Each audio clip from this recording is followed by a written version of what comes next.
What's up, my sports to the bone family? What's up? What's up?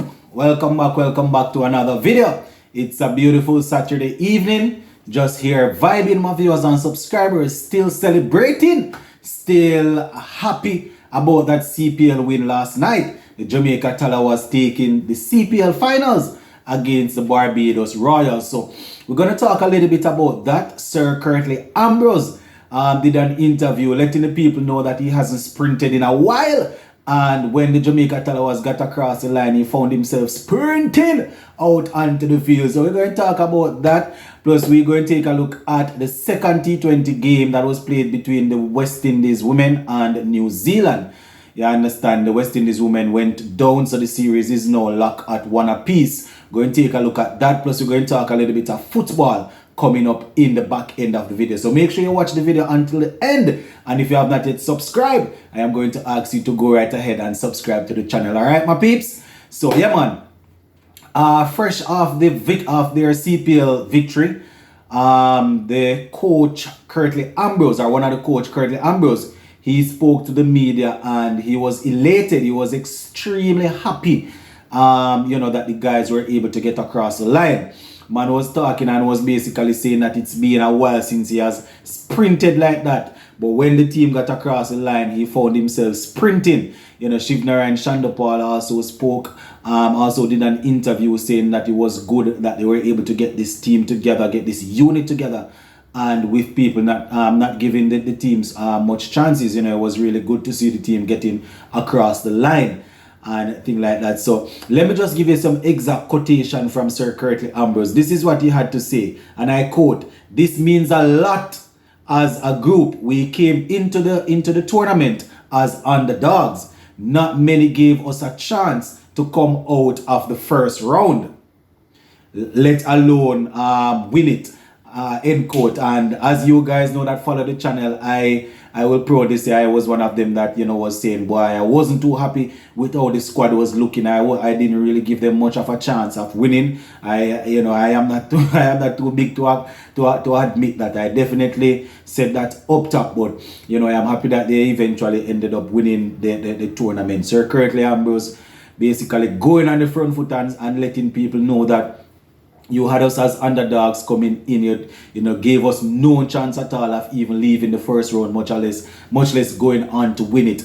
And those guys will definitely be, they will be looking back on this and saying, they were guided by a couple of West Indian legends, Sir Curtly Ambrose, Shivnara and Shandopal, and the Jamaica coach there, former Jamaica Scorpions coach Andre Coley, I think his name is, he was there also. So shout out to them, my viewers and subscribers. They also went on to say, and I quote, this is what Sir Curtly said, "I haven't sprinted for years and I found myself sprinting onto the field. It was a wonderful performance. Thought, and we were the deserving winners." So just praising the guys, letting people know that this wasn't a fluke, it wasn't a mistake. They outperformed the Barbados Royals in the finals and they deserve to win it. They went on and he said the thing about the Tallawahs is that we didn't rely on just one or two players, you understand? And I remember him saying that after the game that every player was expected to come forward and to perform. It's not like they were relying and said, this man is a superstar, this one is a superstar, these two will win us the game. Everybody was given their role, and the team just come together as a unit. And it's the same thing Shiv was saying, and that is how they won the championship. The team coming together, making sure that everybody is clicking, everybody is on the same page, and not putting too much pressure on each other as it relates to how they perform. So, it's good, my peeps. As I said, it boils down to good coaching or good leadership in the dressing room, and also good leadership on the field from Ravman Powell. We saw the brilliant knocks from Brandon King and Shamar Brooks in the final, but right throughout the tournament, the leadership was very good. Curtly Ambrose with his witty self, and Shivner and Shandopal with being the calming influence in the dressing room, talking the guys through different situations, and Ravman Paul, as I said, out there on the field, full of passion, full of life, and all of that. It was definitely good to see the guys going all the way. So that is 3. I think Trinidad Night Riders, they have 4.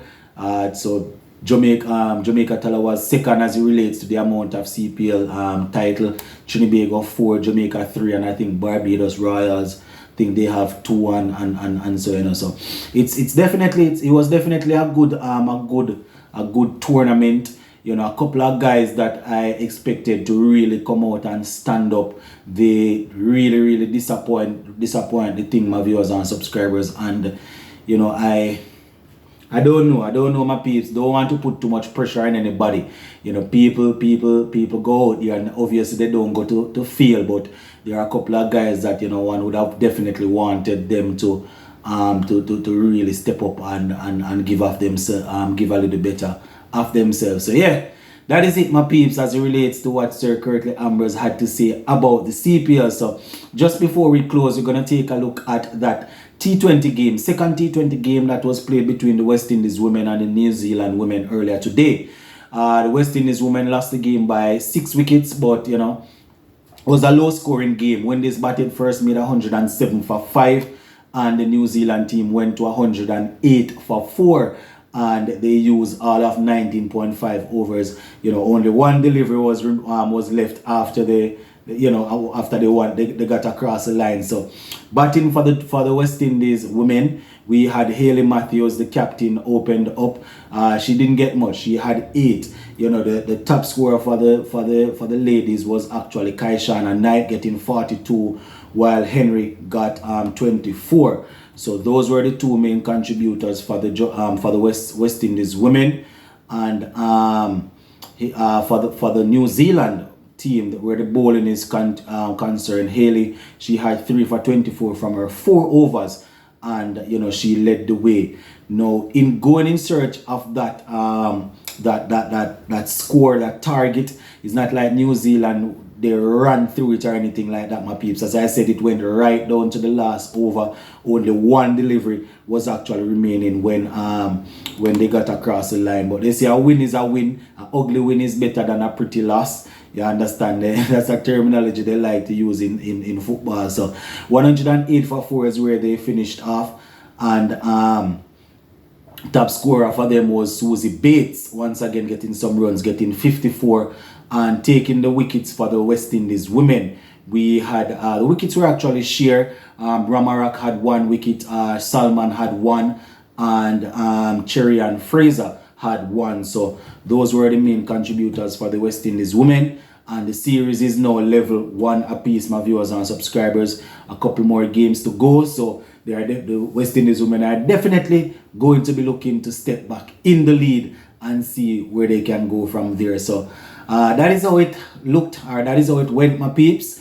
And just before we hop out of town, just want to talk a little bit about the football that will be played tomorrow. The Manchester United versus Manchester City. That is going to be a rumble in the jungle. Yes, my viewers and subscribers, the Manchester Derby.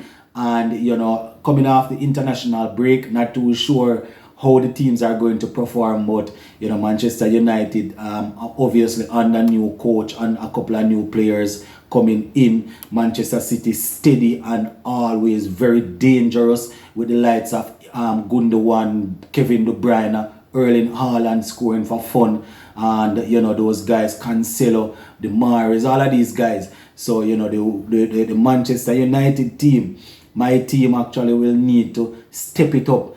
People like in the front forward line there, talking about people like Jadon Sancho, Rashford, all of these guys. I'm not too sure if Rashford is fit, will need the lead from the front. The midfield needs to be solid. You understand? We're going to have to get a solid game from Christian Eriksen, Bruno Fernandes, and don't know if they're going to play Fred McTominay or Casemiro. I think it's about time now we start using that 3 there. Bruno Fernandes, Eriksen, and Casemiro. That is the midfield that I am most looking forward to. Defense going to have to be solid. Varane and Martinez, they have actually started off pretty well so far, so the ball will be in their court to continue. So we're probably going to do a little watch along for that game also, my viewers and subscribers. So make sure you stay tuned to the channel so you can know exactly what we are up to. Zin, big up on yourself, my peeps, and we'll touch base later on.